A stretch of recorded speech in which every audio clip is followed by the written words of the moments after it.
Right. Well, Pastor Moss, thank you so much for joining us today on the Vanderbloemen Leadership Podcast. You're actually a part of the series that we're doing on the history and evolution of the Black church. So great to have you and to get your perspective. You and I are going to sort of talk about that period of time from, let's say, Martin Luther King era, where right around his death, um, and as the riots were coming up in the 60s, and then kind of come on into 2021, where we are today, where we're actually seeing some of the same things, similar things that we saw back in the 60s. So that's going to be sort of our time frame that we discussed today. So glad to have you on the podcast.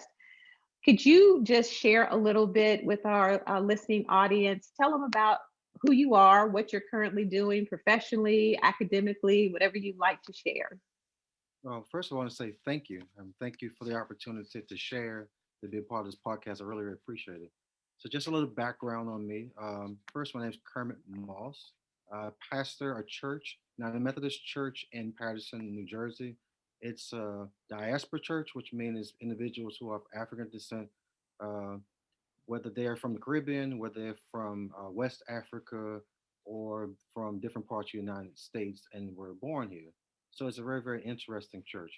In addition, I'm interim director for the Center for Black Church Studies at Princeton Theological Seminary.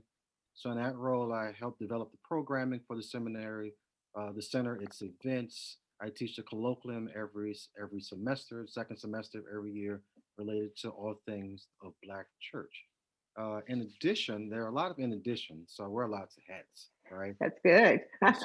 In addition, I'm also a PhD student at Princeton Seminary, where I went for my MDiv, and I'm writing my dissertation, so I'm ABD, and I'm in practical theology with a focus on education and formation. And so my chief research at this juncture is around these categories. It's related to youth formation and spiritual formation, education, educational pedagogies within the church, areas of spirituality, culture, intersection of culture and theology, and Black youth. So I have a number of research interests. Uh, and then, in addition, just would be interesting, I did 6 month missions in the Philippines, and I've pastored in churches across denomination. So I've pastored in not only United Methodist churches, Bible Church for five Mhm. years. I pastored in a Church of God church and in a large mega Baptist Black church. And so I've been Mhm. on senior roles for a long time and then even on staff. So I think I have some things to share that can be across culture. I've pastored across cultural churches, mostly Latino churches, Black churches, and even in churches where individuals have different theological perspectives and different political leanings. So in churches where individuals might be in same church, which is interesting. So individuals might be, I would say, a Pan African, or I Mhm. would say kind of a Black radical traditions in the same church with individuals who are Trump supporters. And what's interesting is they all get along. And Mhm. so I think I have something to share, I hope, and something that I can learn from others on the other podcasts as well. So I thank you for the opportunity. Yeah, thank you. I appreciate that. And that's an interesting perspective, right? When you've got a body of believers that you're leading and pastoring, shepherding, and politically they kind of end up on two sides of the spectrum, which is not common, I would say, in churches. So yeah, definitely navigating that in a place of unity and still having peace and community within that body is fantastic. I mean, that's great to be able to lead in that way. So let's kick off by sort of talking about just the Black church and civil rights movement in the 60s. Kind of share with us what was going on, what was the role of the Black church, things of that nature. So the 60s were, I would say, were, I would call it a crescendo era. So a crescendo is it's a doorway era, right? Mhm. So you have technology, you have these, I would say, changes in politics, and in some measures also a turbulent era, right? There is a lot of there's stability in some measure within Black communities because those communities, particularly in the South, Those communities were not segregated. And so you had a sense of continuity in some measure, and church was at the center of those communities. It was at the center of those communities, not only as a safe haven, but a space of formation, a space of worship, a space of education, a space of fellowship, a space of development of young people, not only in terms of spiritual formation, but their human formation. And it was a Mhm. space of affirmation. Part of it because it had to be because of the segregation around it, and part of it because it wanted to be, because it was an intentional space. But you also had this era of contradictions. So you had this contradictions, one, contradiction in the carrying out of democracy in America, particularly in relation to Black people. Two, you had these contradictions in theology, and you had these contradictions in some measure in the ways of the church's witness.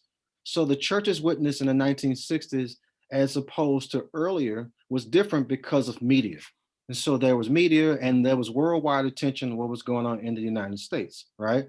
And so whereas before, some of the contradictions, I call it the paradox of being American, the American experience, could be hidden.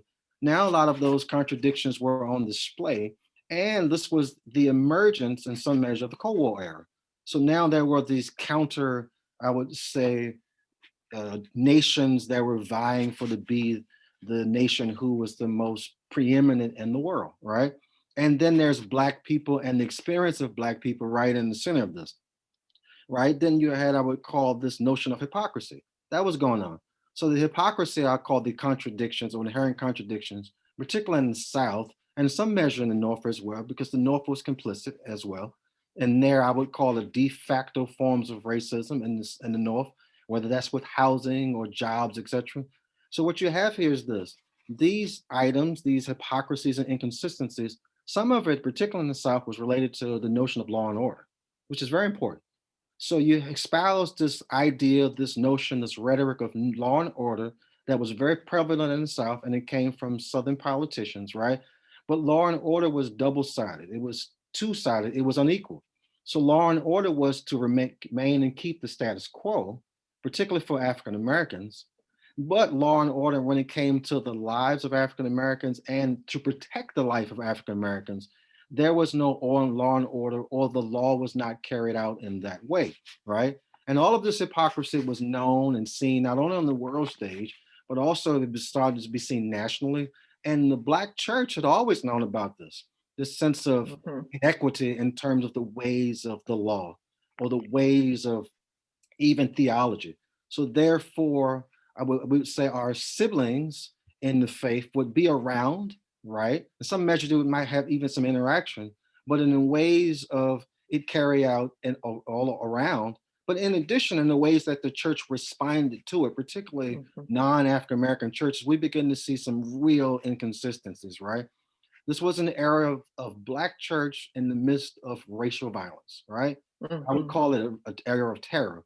So if you look at historical, wherever there is, I would say, Black progress, it is always followed by an era of terror, right? Whether that is from Reconstruction, whether that's up into the Jim Crow era, anytime you see that, that's the terror. But the question becomes, Black churches, in some measure, had to be safe havens and a space of survival and a space of empowerment with this era and ethos of terror all around it, right? So it was a very dangerous space to be a Black church, right? Now, one thing that's important in terms of the 1960s in Black church, and even to the present, Black church is not homogeneous, right? You have your Mhm. historic Black denominations, right? You have Black churches that would identify as Black churches and either white denominations or main non-denominations. But every Black church, in some measure, was not. Everyone wanted freedom, but not every church was participating in the civil rights movement. That's very very important, right? Mhm. So, and even some of the myths of Black church aren't true. So, one of the myths of Black church is that Black holiness and Black Pentecostal churches were so pietistic that they didn't participate within civil rights activity or activity for justice. That's just not true. There were churches in Memphis and churches across the country who, in some measure, there was some level of participation in this particular activity in terms of for human freedom and human flourishing, right? And so, what was going on in the 60s, particularly in relation to the Black church, you had what I call a few models, right?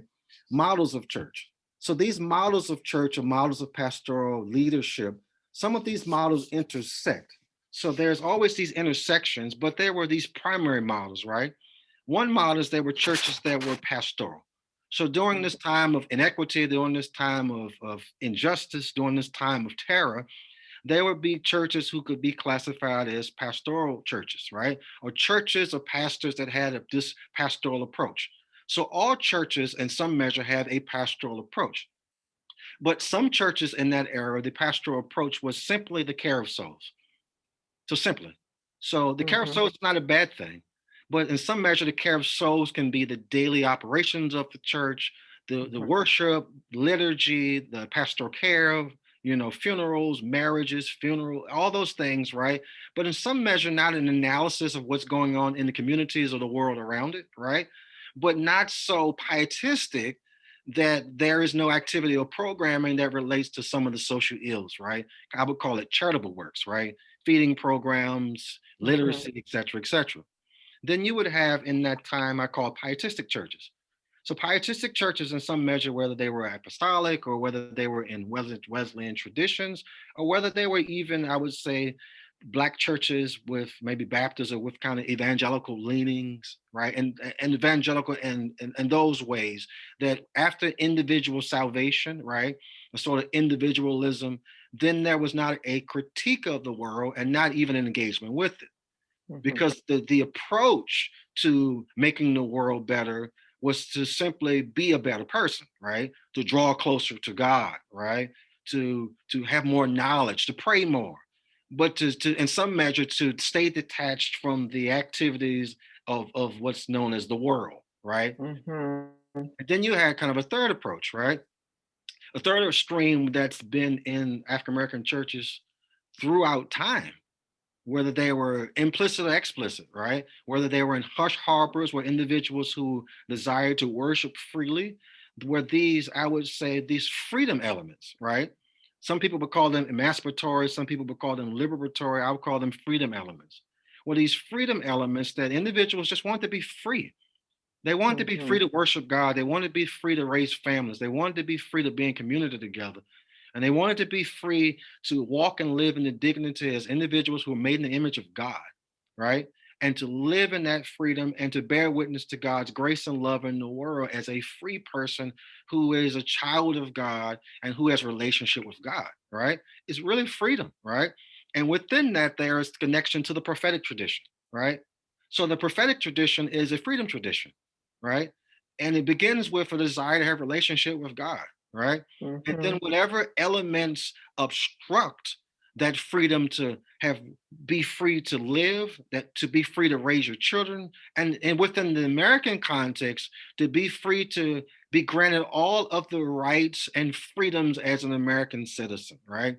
So in some measure, the appeal to democracy, particularly with King and individuals who were connected or affiliated with King, it was Mhm. the appeal to democracy in the Black church that was very important.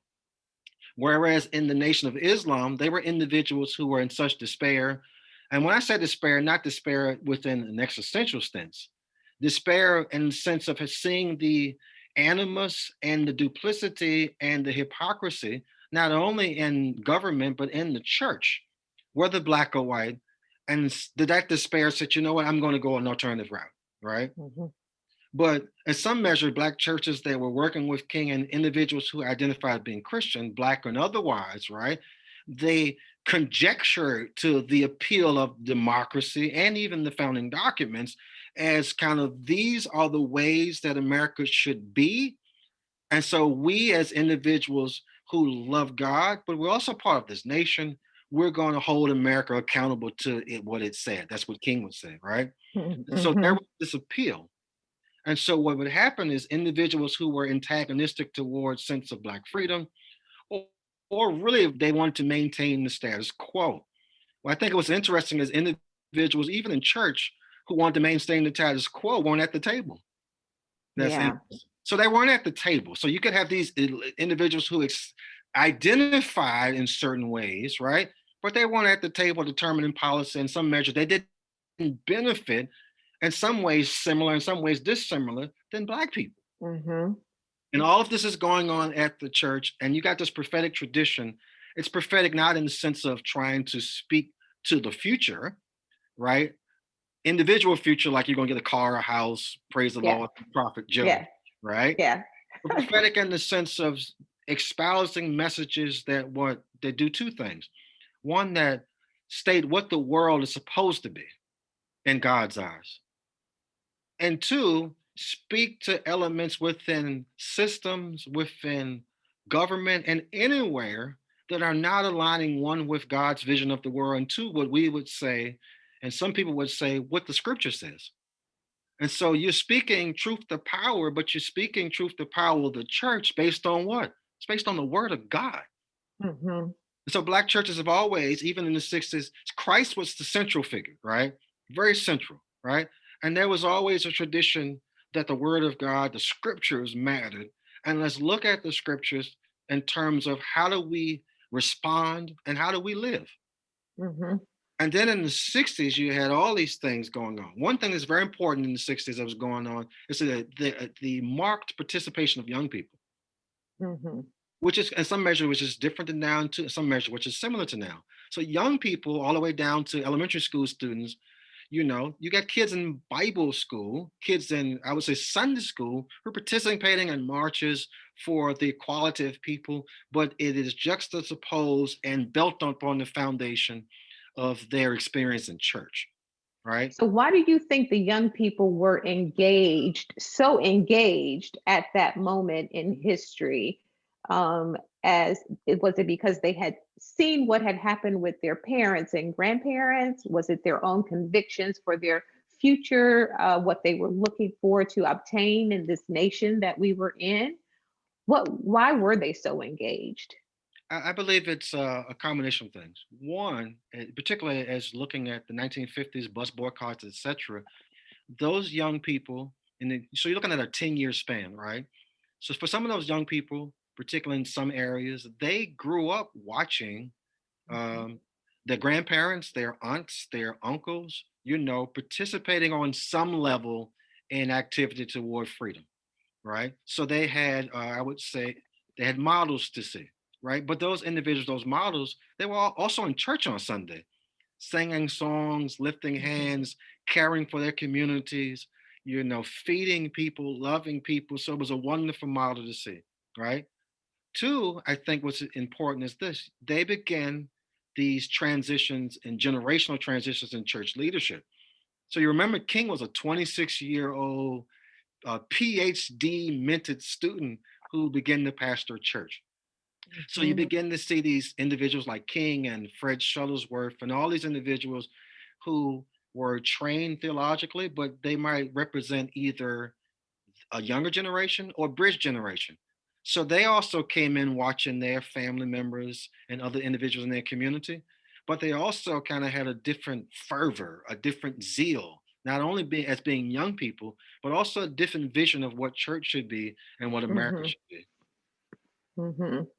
So when you think about Dr. King, and we're in the 60s, and of course we know that he was assassinated, um, and there were lots of riots that broke out in our nation as a result of that. So talk a little bit about how his death and the riots truly impacted the Black church. The Black church was already moving into this social justice, civil rights era, and now the pinnacle, right? The person you look to for leadership, for direction, for guidance, for hope and faith. Not that they weren't looking to Christ, right? But that this you now have a physical person that is here and present that's leading the charge, and now he's brutally assassinated. Tell us what impact was that? What did it have on the Black church? So I would say you had two impacts. You have the first impact is the impact that would be, you know, I would call it the natural consequence of the death of someone who was so preeminent and so loved, right? And loved at least by certain elements of society in the Black church, because not every individuals on the black church, which is romanticized. Even within Baptist churches, some people didn't get on board until later, right? But what did happen was this: there was a time of despair. I mean, and anger. You have 100 cities across the nation where the individuals are expressing outrage and anger because of a person who talked God talked and theology and represented so much not only to the nation but also to the black church. If this individual can be murdered for doing Mm, what we know is right, then that means that any person at any time can be murdered for doing what's right, right? So now you have this sense of despair, right? A sense of anger, a sense of discouragement within and with outside the black church. But the other element within the church is this: you have individuals who continue to take on the work, people like mhm, Fannie Lou Hamer who pick up the mantle and continue to do the work. But the basis of doing the work is their strong faith in God and their connection to the Black church. Um, there was a Professor Corey Smith. So he wrote about um, Y.T. Walker. So he wrote about Y.T. Walker. Y.T. Walker he did a sermon at Princeton Theological Seminary after King's death, and mhm, he was talking to students, and students had to try to figure out, what do we do? Where do we go? And so one thing he tried to get the students to think about, which the Black church needs to think about now, but what was important then to move forward, was not to romanticize or continue to go back to an era, right? And so what he tried to conjuncture or tried to suggest that students should do, and even in churches they had to do, was what Walker said this. He said, not by wishing or hoping or praying or anything else can find any day when things were better. So Frederick Douglass would say this: I prayed with my legs, and nothing happened until I did something, right? So black churches had to do what? They had to recuperate even in loss and pain and suffering, because that's what black people have had to do to persevere, even in the midst of pain, suffering, and things that are pretty traumatic, to continue to move forward. So people began to pick up the mantle and they moved forward, right? With the same mhm, work, the prophetic work, the some of the pietism, which is good, right? Some of the mhm, pastoral work, but in recognition in the new direction for some, at least initially, it was taking on what King's mentor, one of his mentors, Howard Thurman, was taking on the interiority, that if God transforms us within, then it should translate to our love for mhm, our neighbor. But in addition, it should translate into our work to make our world better, right? So now that mantle is picked up. How do we make our world better, but still identify as a Christian? But now you mhm, also have going on here is this: it's the beginning of the verbiage. I would say the statements of Black Power, because now it's okay. If this doesn't work, civil rights is not working, then now what is the conversation that needs to be had, and what's the approach? So now you got theologians mhm, who've been, even during the King time, right, thinking about theological ramifications and formulations. And King's death, in some measure, it helped to spur these new theological conversations among Black people in relation to how we as Black Christians to respond to white racism. mhm. And part of that response, which we touched on slightly, is of course there were riots that broke out, right? So some might say that that's not a Christian thing to do. It's not an appropriate response as a Christian. And can you just speak to that a little bit? Can you educate us on why an individual, a group of people, a community would feel so enraged? Probably really at the center of that is hurt and pain, that it would come out in a way that you would destroy property and things of that nature, but yet you're still a believer. So that's a great question. And so it's really, one, some individuals have a sense of despair, and two, it depends on which side of the coin, right? So what's interesting is this: the 1960s that has real similarities to right now, right? So in terms of, I would say, my white siblings in Christ, and even during that ethos, then there were a number of conspiracy theories. Then, really, really interesting to do the research, right? So there were these conspiracy theories that were fueling rage, right? Conspiracy theories of agitators and outsiders and people being paid. Those theories were out there and they were fueling the fire. So, on one end, if you have individuals that have these theories, these ideologies that are fueling the fire, right?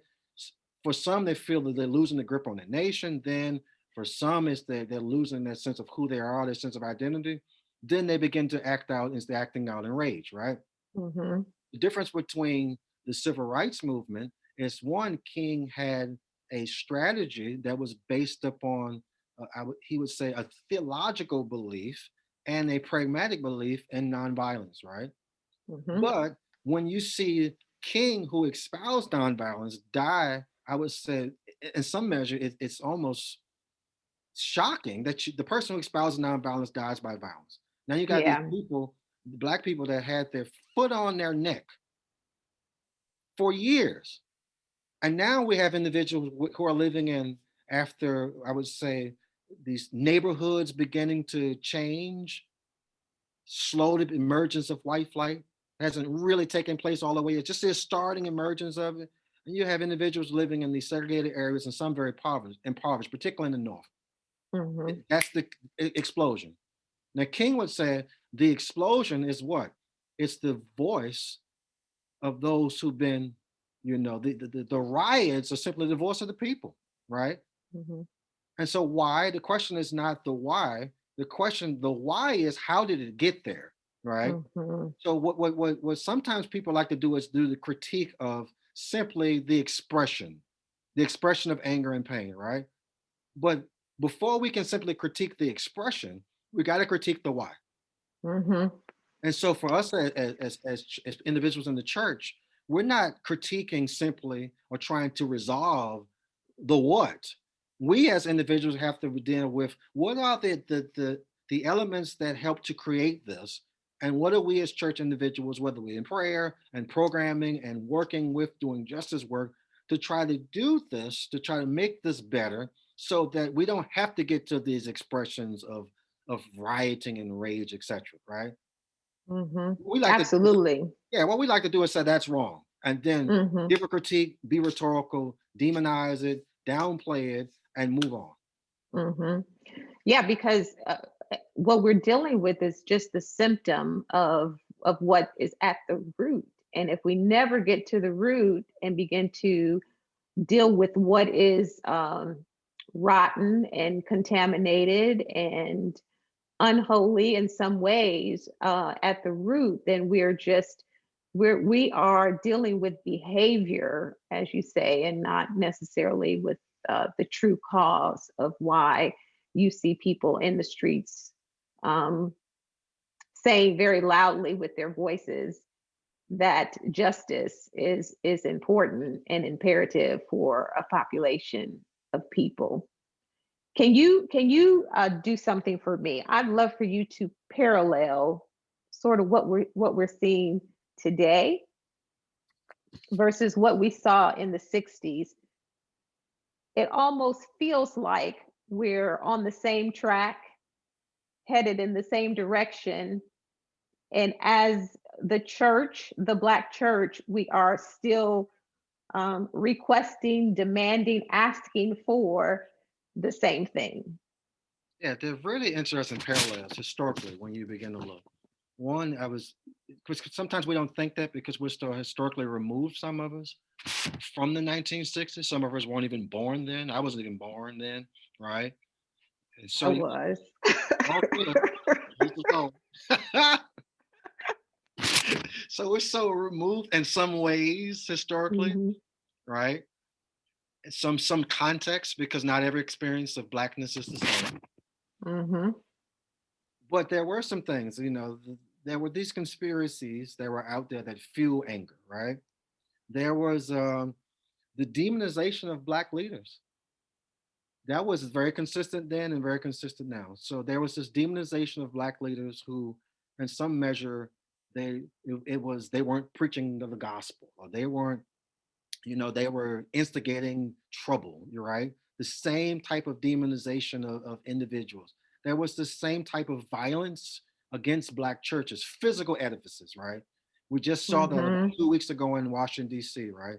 There's violence against these edifices, right? These black spaces. The same violence that takes place and took place with Dylan Roof. This type of violence that not just is outside of, but now approaches those spaces, right? That Mm-hmm. are really, really, in some measure, send a message to the black church. Then you see this opportunism. That's really funny, right? This opportunism within black clergy, right? To cozy up the power, right?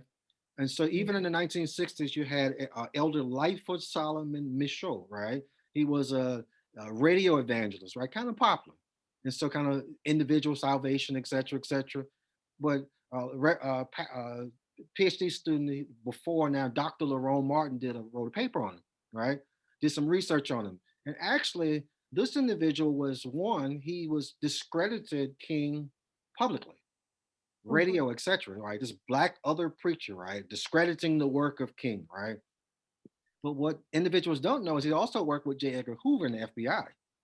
So he was working with the FBI formally. The documents are out there to discredit, but also in other ways, right, to try to be a counterweight to King, right. Same stuff now. But you got these preachers, right? Some cozy for power for their own motivations, their own, et cetera, et cetera. And so now you got these counterweights, right? You have movement here, and you have individuals here for whatever reason who discredit or demean or are antagonistic to, instead of trying to either understand or to be a part in ways that they can be a part, right? Mm-hmm. Then you have this participation of young people still, right? Which is Mm-hmm. really, really interesting because I would say in black churches, I would say maybe 1990s, kind of Gen X, you didn't have this type of robust participation, this public witness, this public faith that you have now. And so you have these parallels of these young people more than people would recognize, espoused to some sense of Christianity, Christian identity, even if they don't attend church. They say, you know Mm-hmm. what, I believe in the teachings of Jesus, right? But they're really participating. You also have this cross cultural kind of intermingling of individuals across Mm-hmm. racial and ethnic lines that are working for a more equitable world, which that should be deemed as a positive. And even in Mm-hmm. some measure, individuals across, I would say, religious expressions, whether you kind of got these Jewish and Christian individuals working together. Not some, and some didn't, and some don't now. But you still begin to see this cross pollination of individuals from a broad faith perspective working together for not just the good of Black people, but ultimately the good of the nation. Mm-hmm. And then the parallel, which is really interesting for pastors, is you have what I know as the silence of preachers, who King wrote about in his letter from Birmingham jail. You either deal with the silence of preachers regarding what's going on now, the complicity of preachers and what's going on now, or in some measure, the king's antagonism or critique of what his white clergy moderates, right? So they attack the methods, they critique King's methods, and then they have this kind of linear perspective on history that just wait, it'll happen in due time. And no change happens in due time.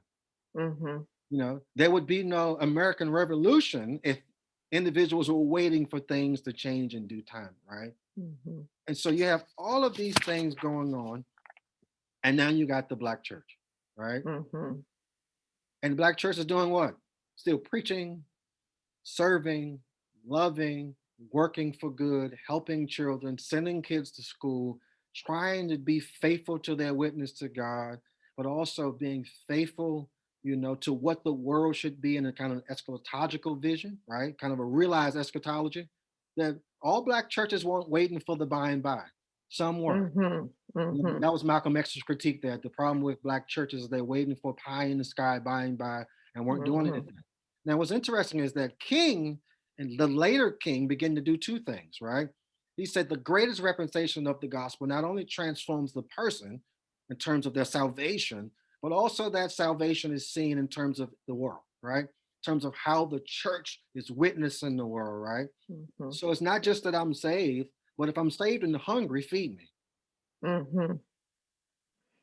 Let me ask you, why do you think that the federal government, you mentioned the FBI, we know that there's records that show that they were tapping into Dr. Martin Luther King's phone conversations and things of that nature.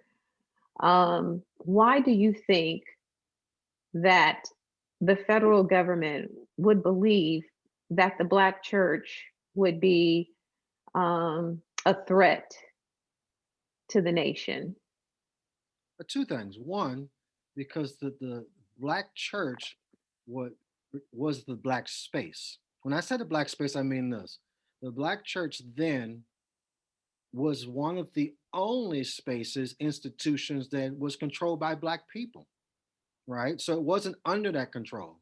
And therefore, when you have spaces that are not under control from outside, from within, sometimes the ways of white supremacy, the ways of racism, they don't look at those spaces as places of worship, places of fellowship, places of gathering. They can begin to look at those places, places of sedition, Mhm. places of insurrection toward a particular status quo or ways that the world is that benefit some people but don't benefit other people, right? In some measure, they look at those spaces in the black church as problematic because it fused the idea of the black Messiah. And there was always a fear of the black Messiah. There was always the fear, those fears even going back to the days of slavery, the fears of what would happen if these black people rise up, right? These fears. Some of these ways of freedom took place in the ways of Harriet Tubman, that because of her faith, she led people through swamps and hush harbors to freedom, right? Because of Mhm. her sense of belief in God and belief this was right. But on the other spectrum, you have Nat Turner, right? A slave preacher who in some had the same visions that God wanted people to be free. But he chose a different response, and that response was violence, right? And so Mhm.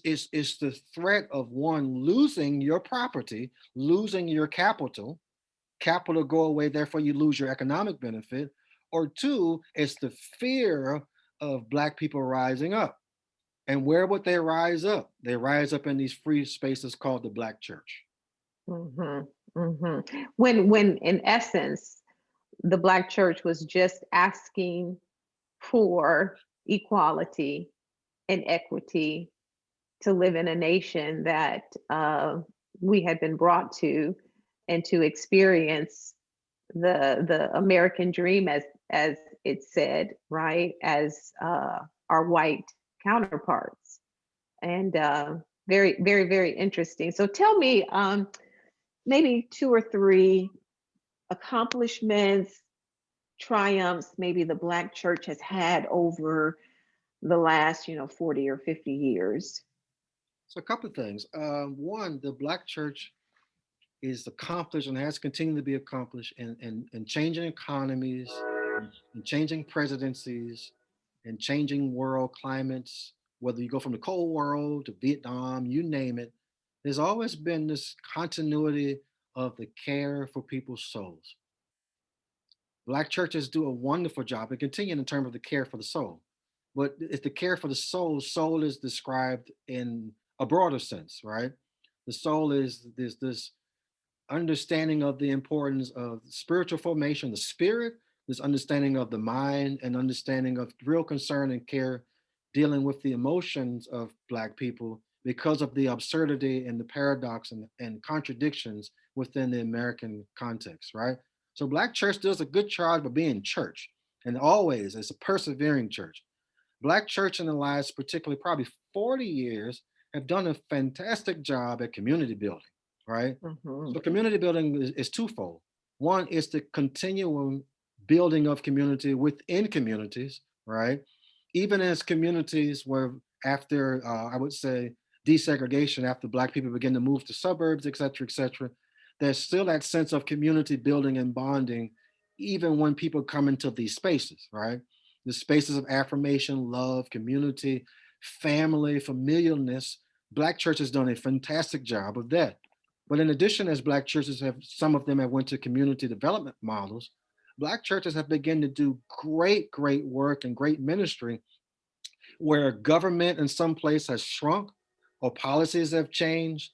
Black church Mhm. did not shrink. Black church began to expand their work of ministry in terms of beginning to build housing, beginning to do community development, starting, I would say credit unions, financial literacy, schools, you know, you name it. Black churches have done really creative and innovative things, but important things that have helped in the daily life of Black people as they have helped to nurture the Black spirit, right? And people have drawn closer to Christ, right? Mhm. The Black church, in terms of even you look at Pew studies or et cetera, that now I have some questions about the methodology of some of it. But if you look, the Black church has actually grown. So whereas America has been in terms of decline in terms of within Christianity, one of the few groups that has not had a decline other than Pentecostalism, but within ethnic racial groups, the Black churches have continued to grow, right? Some say 1%, some would say more, some would say it didn't decline. So even in a day of decentering of the church, in a day of some people would say post-racial, right? I mean, not post-racial because that's a lie, but post-religious, kind of a post-religious space, right? How is it that Black churches have not died, but continue in some Mhm. measure to grow? Now, some Black churches have died, and that's okay. That happens, right? It's a cycle of church, right? Mhm. But there's still that continuity that Black church has a place of importance within the community.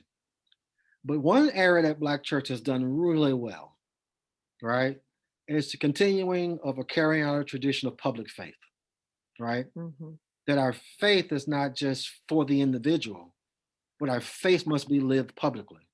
That our faith and expressions of faith bear witness in the world.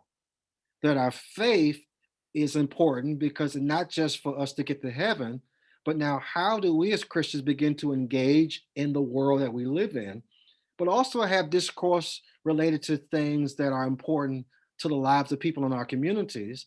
And what does the scripture have to say about things that help in human flourishing and help to build community? Black church has done an incredible job of that, and in some measure continues to do a job of living a very public faith, right? In some measure, I would say this: it is antagonistic, I would say, let me go further, hypocritical expressions of our faith in public in America right now that have contributed to individuals saying, I don't want to have anything to do with the church, True. right? Mhm. And then lastly, what's happened is this, which Black churches have done is this, is encouraging generations of young people, not only to continue in pastoral ministry. Black churches have good mechanisms of apprenticeship systems, typically, that, we're not looking for ministers like some denominations are going down because they can't find ministers, right? But the apprenticing of these young people who have a sense of call. And then in addition, Black church, which they didn't do before, is this encouragement of individuals to continue to get theologically trained to be the new theological voices and new voices of scholarship in terms of biblical interpretation, ethics, etc., that can help the work of the Black church. They're really doing a much Mhm. better job. So as we bring our conversation to a close, I'd love for you to talk about just where do you see the Black church going? I mean, we're coming out of a pandemic. We're still in it, right? We're just trying to crawl our way out of it. We are in the midst of social, racial injustice, and as you said, the rising up of the younger generation, which I'm so pleased to see, of all walks of life, all racial backgrounds coming together to demand equality in our nation. Where do you see the Black church going? Do you see the Black church continuing to be as it always has been? Is it more open to becoming more of a multiracial church versus just a Black church? What will the Black church's role be moving forward? I'm excited about the future for the Black church, actually. These are the questions that you have to weigh, whether there is thinking was Dr. Glaude right in his article that the Black church is dead? Not dead in the sense of participation or attendance, but dead in romanticizing its role, dead in its sense of mission, right? Dead in its work and community. So, in those ways, I think that there is tremendous hope for Black church. One, because as I would say, prosperity gospels, ideas of what success as a in Black church, those are changing. Mhm.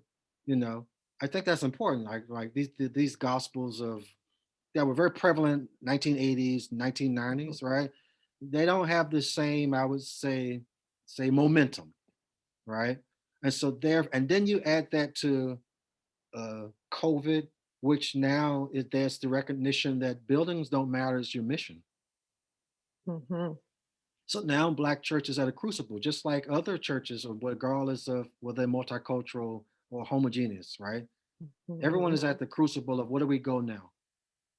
So I think Black church is in an exciting space. One, because it has to innovate, right? Some churches will not make it out of COVID. They will not. They will Mhm. not financially. They will not in the sense of relevance to their community, and they will not in sense of their, what their neighbors think of them in terms of what they did during COVID. Right? They won't Mhm. make it. Some Mhm. won't make it because they won't transition well. Some people like to stay on way too long for whatever reasons instead of moving on. Right? They won't make it. Mhm. But for the ones that do make it, they will be innovative. They will be missionally driven. There will be the participation of young people will be at the forefront. I believe that community building will continue to be at the forefront, but there will be some type of, the I would say the gospel would be important. This is good news in the sense of the transformation of persons, but these persons now going out into the world to transform their world. That would be very, very preeminent and important, right? I don't think some things will be as important. They will be, you know, the performative aspect of preaching, I don't know if it's going to be as important. You know, Mhm. Black church, we like preaching, right? This Yes, preaching's we do. important. We do. The scripture's important, but some of those things won't be as important as the mission. What does the church do? Who is the Mhm. church reaching? Right? I'm excited about Black church because now we can focus on our commitment to Christ, our commitment to community, our commitment to neighbor, right? And not a Mhm. commitment to being the next this person or having the next church that's on this network because all of the things don't matter. And I'm Mhm. excited about the seminarians that I teach and that I'm in interaction with, that I get to partner with and listen to, because they are individuals they have a real heart for God and their Mhm. desire to really make a difference in the world. So I think the Black church is, in some measure, I'll state this, is maybe there's an awakening, Mhm. you know, and not the awakening of nationalism and and I would say, racial identity politics that we saw a few weeks ago. That's no identity, and some of those individuals are calling for that as an awakening, but it's not an awakening, right? I believe that it'd be Mhm. a time of that the Black church can help to spearhead reconciliation, solidarity work, justice work, and otherwise. Now, do I see Black churches becoming more multicultural?